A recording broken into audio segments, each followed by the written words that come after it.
वरमाला लेकर के चली तो आई भगवान राम के समक्ष, लेकिन सरकार बड़े लंबे हैं, कितने ऊंचे, कैसे किशोरी हाथ ऊपर करना चाह रही है, तो देखती क्या है कितने लंबे हैं, कैसे वरमाला करूं। सारी सखियों ने देख लिया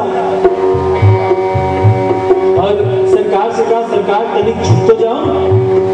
सरकार कहते मैं रघुवंश हूं, मैं नहीं किसी के आगे झुकता।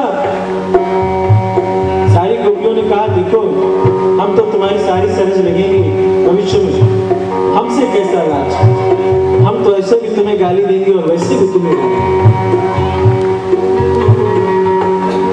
गाली तो सुनना, शालियों का गाली पर अधिकार होता है। और मिथिला तो ऐसा है जिसमें शाली जब थाली देती है उसी समय गाली देती है।